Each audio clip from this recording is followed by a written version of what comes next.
L'émission qui vous aide à aller bien. Le mardi, on parle de vous avec Sylvie Marx. La vie est un spectacle. Comment mettre un peu de créativité dans votre vie de couple, au travail, avec les autres tout simplement, pour avoir des réactions parfois très étonnantes de Oui. l'entourage. Certains psys ont écrit La vie est une pièce de théâtre, en fait. C'est ça, Et c'est un grand et spectacle. nous jouons des rôles en permanence, nous avons des masques en permanence. Oui, oui, oui, tout à fait. Mais la vie, c'est une pièce de théâtre, d'accord, mais une pièce de théâtre de boulevard avec les portes qui claquent et le public qui rigole, ou alors c'est Antigone? Oui, C'est quoi la je vie? pense qu'il y a vraiment des deux et que l'équilibre est composé de tout cela. Il n'y a pas de couple parfait, de famille parfaite, d'enfants parfaits. Un jour, je me suis dit, je vais donner une formation et expliquer à l'antenne comment ne pas être une mère parfaite.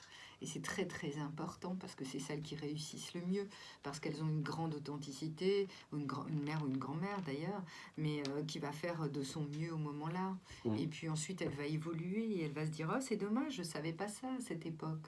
Alors ce matin, on vous donne quelques commandements pour être créatif, pour vraiment booster votre créativité. Voilà, et dire non à la routine. Tiens, on va changer les choses et vous allez voir que vous allez peut-être retrouver les premiers jours, les premiers mois avec votre compagnon si vous faites ça, même si ça fait 30, 40 ans que vous êtes ensemble. Oui, ça stimule sa vie en fait. Faut lâcher prise par contre. Oui, voilà. Grand commandement, lâcher prise, rien n'est grave. Voilà, accepter nos limites et dire peut-être que ça c'est se déculpabiliser, d'accord? La culpabilité, on dit à la fois dans la courbe de Kubler-Ross, c'est la clé du changement. Alors la courbe nous dit le déni, la colère, le marchandage, la culpabilité, l'acceptation et le pardon, mais en fait la phase de culpabilité est une clé de changement.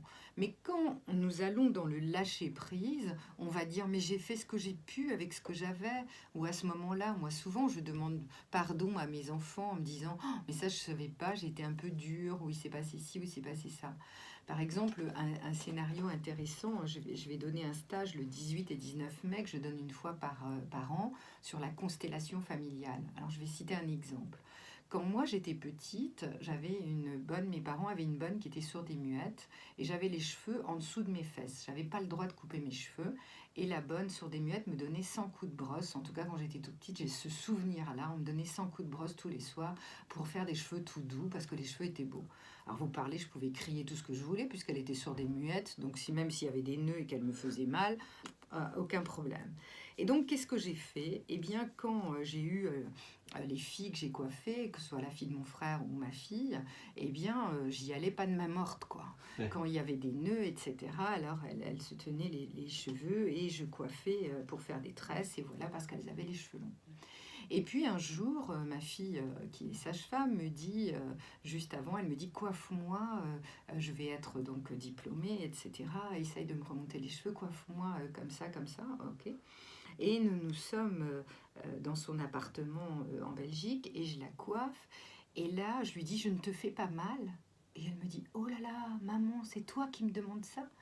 Mais moi, je suis devenue insensible, même quand les profs me tiraient les cheveux, même quand mes copines ont joué à des jeux où on se tirait les cheveux, jamais je n'avais mal. Tu m'as tellement tiré les cheveux que je n'ai plus de sensibilité. Oh, je lui dis, oh là là, pardon, vraiment, j'ai pas vu ça.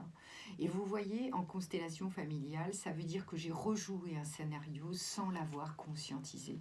Alors ce scénario n'est pas dramatique en soi, mais ça veut dire que quelque part, si nous ne le guérissons pas, ou moi, grand-mère, je vais le refaire à ma petite fille, ou la maman va le refaire à sa fille, voyez-vous. Donc le lâcher-prise, on n'est pas obligé de revivre ce qu'on a vécu. Voilà, au contraire, de le transmuter, c'est-à-dire de dire grâce au fait que je conscientise et que je fasse attention, je vais trouver et viser l'équilibre. C'est-à-dire que coiffer trop fort, ça va pas, mais démêler les cheveux, c'est important. Maintenant, il existe des sprays, c'est plus facile. Est-ce que le lâcher-prise, ça peut être aussi ne pas se fier aux autres?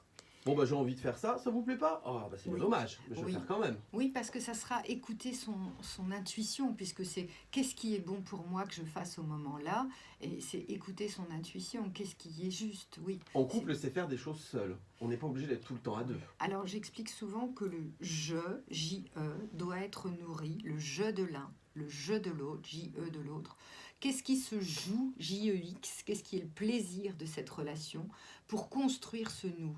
Si chaque jeu a une identité, alors on va le construire.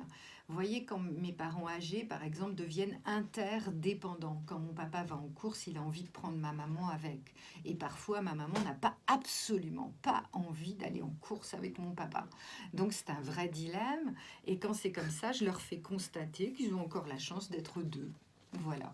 Je ne rentre pas dans ce dilemme, mais en même temps, c'est important. Alors parfois, je vais dire à mon père, peut-être que si tu laisses ma maman chez elle, elle est contente et elle va lire son bouquin, et ça lui fait plaisir d'être dans le salon à faire sa lecture. C'est des petites choses évidentes, mais on n'y pense pas et on Oui. n'y pense plus. Oui, à c'est un aussi certain moment. respecter l'autre, quoi, pour trouver un équilibre avec l'autre. C'est ça aussi la Mm. créativité. On en parle Oui. ce matin avec Sylvie Marc, psychothérapeute à Mesqueleu. Il nous reste quelques commandements Oui, à vous donner, oui. notamment se responsabiliser. Oui, alors se responsabiliser, c'est très important, mais c'est aussi au présent. C'est-à-dire que si je parle du passé, si j'avais su, j'aurais dû, et on aurait dû faire comme ci, on aurait dû faire comme ça. Et si je parle au futur, est-ce que je vais y arriver, comment je vais y arriver? Alors je vais développer beaucoup d'anxiété, de peur, etc. Mais si je parle au passé, je vais développer de la dépression. Donc c'est pour ça que se responsabiliser, ça sera toujours au présent. Je fais ça, c'est maintenant, je me dis, oh mais j'ai envie de faire ça. Mais t'avais jamais fait ça avant. Eh ben